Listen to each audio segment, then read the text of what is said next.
Bonjour à toutes et à tous, aujourd'hui on va s'intéresser à un basculement, mais un vrai basculement dans l'histoire du droit. Le moment précis où, après des siècles de ce qu'on pourrait appeler un chaos juridique, le pouvoir de faire la loi a fini par se concentrer dans les mains d'une seule personne, le roi. Et tout part de cette question, qui peut paraître simple aujourd'hui, mais qui était incroyablement complexe à l'époque. Qui a le droit de faire la loi? Pendant très longtemps, la réponse était loin d'être évidente. Ça dépendait de l'endroit où on se trouvait, de son statut social et même de sa religion.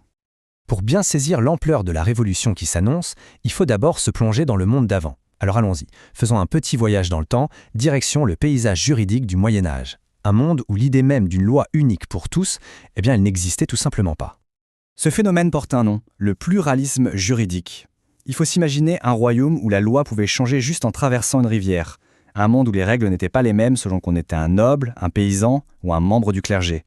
C'était ça, la réalité de l'époque. Mais attention, quand on parle de pluralisme, il ne faut pas imaginer un simple désordre, un grand bazar. Non, c'était un système en soi. Un système très complexe où différentes sources de droit existaient en même temps et, comme on peut s'en douter, se faisaient souvent concurrence. Et ce qui est vraiment fascinant, c'est de voir à quel point le pouvoir de dire le droit était éparpillé. La loi, elle pouvait venir des vieilles traditions orales d'un village, des règles de l'Église qui géraient le mariage et la famille, des contrats passés entre un seigneur et son vassal, et tout au bout de la chaîne, vraiment en dernier, il y avait les quelques décrets du roi qui avaient une influence assez limitée. Alors, concrètement, qu'est-ce que ça veut dire pour les gens de l'époque? Ça veut dire une incertitude quasi permanente. C'était un véritable casse-tête. La justice n'était pas la même pour tout le monde, elle n'était pas prévisible. Bref, l'égalité devant la loi, on en était encore très loin. Et c'est là, au milieu de ce système éclaté, que l'histoire prend un virage à 180 degrés. Une transformation profonde s'amorce, qui va complètement redéfinir la nature du pouvoir et donc la nature de la loi. On entre dans l'époque moderne. Et là, les rois commencent à vouloir affirmer leur autorité. Ils ont un objectif très clair, unifier le droit pour unifier le royaume. C'est en quelque sorte la naissance de l'État moderne, centralisé. Et ça ne s'est pas fait en un jour, c'était un plan, une stratégie méthodique. Première étape, on demande à tout le monde de mettre par écrit ses coutumes locales. L'idée, ce n'est pas de les honorer, mais de les connaître pour mieux les contrôler, voire les remplacer. Deuxième étape, le roi se met à publier ses propres lois, les fameuses ordonnances, qui s'appliquent, elles, à tout le royaume. L'exemple le plus connu, c'est l'ordonnance de Villers-Cotterêts en 1539, qui impose le français dans tous les actes officiels. Et enfin, l'étape finale, le coup de grâce. Affirmer que désormais, seul le roi et personne d'autre a le droit de créer la loi. Mais attention, cette prise de pouvoir n'est pas qu'une affaire de force militaire ou politique.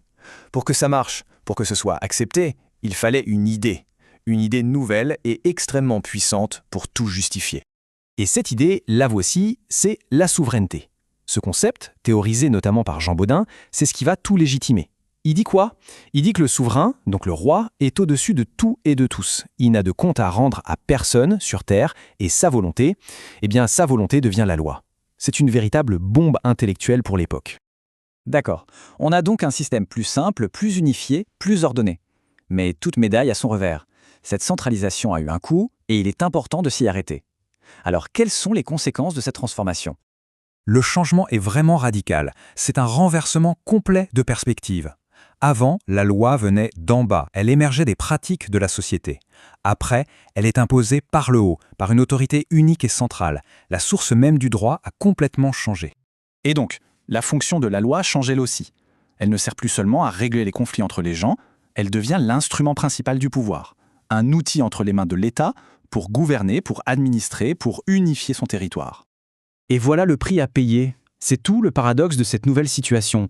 D'un côté, on gagne en clarté, en ordre, en prévisibilité, mais de l'autre, en concentrant tout ce pouvoir dans les mains d'un seul homme, on ouvre la porte au risque de l'arbitraire, au risque de la tyrannie. Après tout, si la volonté du roi est la loi, qu'est-ce qui empêche cette volonté d'être injuste? Et c'est sur cette question fondamentale que s'achève cette transformation.